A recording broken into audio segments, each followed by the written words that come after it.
আমি এখানে দেখাবো কিভাবে একটা ফাইলকে ওয়েব ফরম্যাটে রূপান্তর করতে হয়। ওয়েব ফরম্যাট বলতে বোঝায় যদি আমরা একটা ড্রয়িংকে ওয়েব পেজে পাবলিশ করতে চাই তখন এটা অবশ্যই ওয়েব ফরম্যাটে রূপান্তর করে নিতে হবে, তাহলে ইন্টারনেট এক্সপ্লোরার বা কোনো ব্রাউজারে এটা শো করবে, না হলে সমস্যা করবে। এই জন্য এটাকে অবশ্যই ওয়েব ফরম্যাটে রূপান্তর করে দিতে হবে। আমরা জানি অটোক্যাডের এক্সটেনশন হচ্ছে ডিডব্লিউজি ফাইল, অর্থাৎ এটা হচ্ছে ডিডব্লিউজি ফাইলে থাকে। এটাকে যদি ওয়েব ফরম্যাটে রূপান্তর করতে চাই তাহলে এটাকে ডিডব্লিউএফএক্স ফাইল ফরম্যাটে রূপান্তর করতে হবে। অটোক্যাড ডিজাইনের ওয়েব ফরম্যাটটা হচ্ছে ডিডব্লিউএফএক্স ফরম্যাট, তাই এটাকে ডিডব্লিউএফএক্স ফরম্যাটে রূপান্তর করে নিতে হবে। এখানে দেখতে পাচ্ছি লাইন ওয়েট রয়েছে, প্রথমে লাইন ওয়েটগুলো বাদ দেই। এখানে ক্লিক করে এটাকে লাইন ওয়েটটা বাদ দেওয়া যাবে। ওয়েব লেআউটটা দেখে নেই। মডেলের সামনে থেকে এখানে ক্লিক করতে হবে। দেখতে পাচ্ছি দুইটা ভিউ আসছে, এটা হচ্ছে মডেল সাধারণ অবস্থা এটা, এবং এটা হচ্ছে ডিজাইন ভিউ যেটা ওয়েব ফরম্যাটে পাবলিশ হবে। এই অবস্থায় এটা ওয়েব ফরম্যাটে পাবলিশ হবে। এখান থেকে ক্রস বাটনে ক্লিক করে এটা বাদ দেওয়া যাবে। ওয়েব যখন আমরা পাবলিশ করব তখন এটাকে ঠিক এভাবে দেখা যাবে।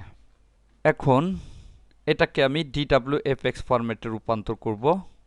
এখান থেকে প্রথমে আমি এই ডিজাইনটাকে ডিআইএফএক্স ফরম্যাটে রূপান্তর করব।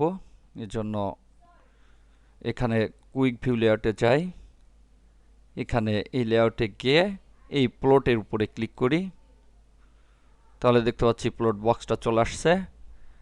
নেমের সামনে থেকে এখানে ক্লিক করে ডিডব্লিউএফএক্স ই প্লট এটা চয়েস করি, ওকে।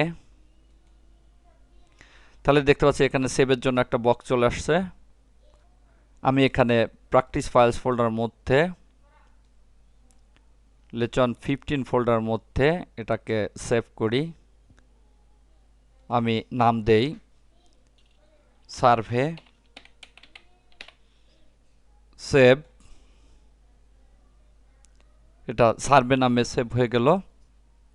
এখানে দেখতে পাচ্ছি একটা বাবল চলে আসছে, এখানে লেখা plot and publish job complete, অর্থাৎ এটা কমপ্লিট হয়ে গিয়েছে পাবলিশ করা। এটাকে ক্রস করে দেই, এখানে ক্লিক করে ট্রে সেটিং করি এবং এখান থেকে ডিসপ্লে টাইম 5 সেকেন্ড দেই, ওকে। এবার এই ফাইলটাকে ওয়েবে আপলোড করা যাবে এবং এটাকে ওয়েব থেকে ইন্টারনেট এক্সপ্লোরের মাধ্যমে প্রিভিউ করা যাবে এবং সেখান থেকে প্রিন্ট করা যাবে।